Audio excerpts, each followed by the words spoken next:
jambu air ini. 3 dari 4 tanaman tabu lampot jambu air saya sudah berbunga. Dan itu terjadi di waktu yang bersamaan.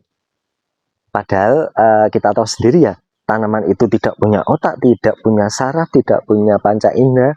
Bagaimana mereka bisa berkomunikasi, bisa bersama-sama untuk tumbuh bunga.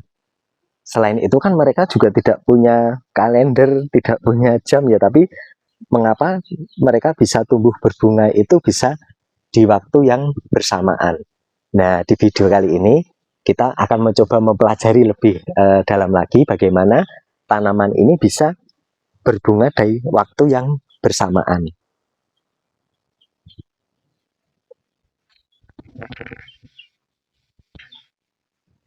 Ini tanaman jambu madu Delhi. Ini saya tanam 6 bulan yang lalu. Saya pindah dari bibit cangkok ke tabu lampot. Sekarang dari tanaman-tanaman ini sudah mulai berbunga. Gimana mereka bisa janjian berbunga di waktu yang bersamaan. Padahal tanaman itu tidak punya otak, tanaman itu tidak punya sistem saraf, tidak punya panca indera, tidak bisa saling berkomunikasi, tapi mereka tetap bisa berbunga di waktu yang bersamaan. Tanaman ini dia dikaruniai kemampuan yang sangat peka terhadap lingkungan.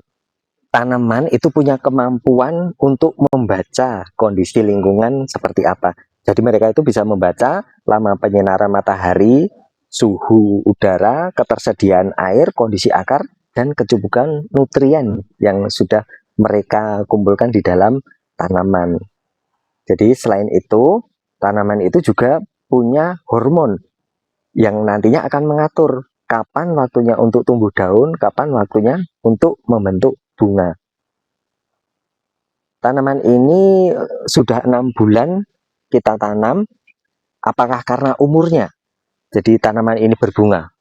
Belum tentu juga ya, karena ada tanaman yang umurnya lebih dibanding tanaman ini itu yang belum berbunga juga.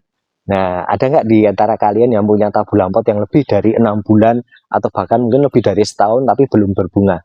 Kasih komentar di kolom komentar ya. Daun tanaman ini mereka itu punya sensor yang sangat peka terhadap perubahan lingkungan ya. Ketika terjadi perubahan lama penyinaran sinar matahari, sensor yang ada di daun namanya fitokrom ya. Fitokrom yang ada di daun ini nanti akan membaca itu. Ketika membaca itu nanti dia akan melihat kondisi tanaman, apakah suhunya udah sesuai, kemudian kondisi air, kemudian nutrien dari tanaman udah mencukupi. Ketika itu sudah semuanya sesuai, dia akan memicu hormon pembungaan. Hormon pembungaan itu kalau dalam istilah biologi ya, itu namanya florigen. Nah, florigen ini nanti setelah terbentuk dia akan disebarkan ke jaringan tanaman, ke beberapa titik tumbuh tanaman.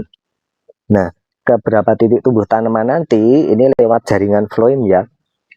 Kalau mekanismenya itu sangat canggih karena nanti akan melalui proses kimiawi yang sangat rumit juga ya. Jadi dari daun dia akan disebarkan ke beberapa titik tumbuh.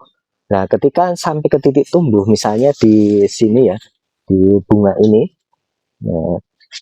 nah, florigen itu akan memberikan informasi. Ini kondisi kita udah sesuai, udah mencukupi, udah saatnya kita itu untuk berbunga. Jadi stop pembentukan daun, kita mulai pembentukan bunga. Nah, mungkin istilahnya seperti itu ya. Saya sampaikan di video sebelumnya ya, untuk mendapatkan tanaman ini nanti berbunga di waktu yang relatif lebih singkat ya, saya mempersiapkan tanaman. Bibit tanaman itu saya pilih bibit tanaman dari cangkok.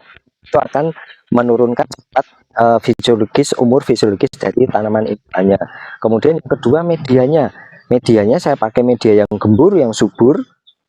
Kemudian saya juga melakukan perawatan rutin. Selain penyiraman, saya ada penambahan kompos dan pupuk organik itu dari hasil pengolahan sampah dapur, sampah rumah tangga. Nah, begitu kondisi lingkungan yang lain mendukung, maka tanaman akan segera membentuk bunga. nilai yang bisa kita ambil ya kalau dari tanaman ini ya, mereka tidak terburu-buru untuk membentuk, tapi mereka menunggu benar-benar siap, benar-benar kondisinya sudah mendukung semua untuk nanti membentuk bunga dan buah. Karena membentuk bunga dan itu sebenarnya merupakan energi yang ya, mendapatkan tanaman yang bagus dan cepat berbunga itu bukan cuma satu atau dua rahasia aja, tapi sebenarnya itu gabungan dari hal-hal sederhana tadi. Kemudian setelah tanaman itu siap dan kondisi lingkungan mendukung, makanya tanaman akan dengan sendirinya bisa berbunga dan berbuah. Sebenarnya ya tanaman dari hasil cangkok itu umur 2 bulan 3 bulan pun sudah bisa kita pacu untuk berbunga. Tapi ya kasihan, nanti mungkin hasil buahnya juga nggak maksimal dan tanaman setelah itu juga menjadi rusak. Nah, untuk itu kalau misalnya kita pengen cepat berbunga berbuah, ya dari awal sudah kita persiapkan supaya tanaman ini nanti berbunga dan berbuahnya juga bisa maksimal. Nah, jangan lupa subscribe, like, dan share. Mudah-mudahan ini bermanfaat. Kalau ada komentar, silahkan taruh di kolom komentar. Kita ketemu lagi, jumpa lagi di video-video selanjutnya. Terima kasih. Assalamualaikum warahmatullahi wabarakatuh.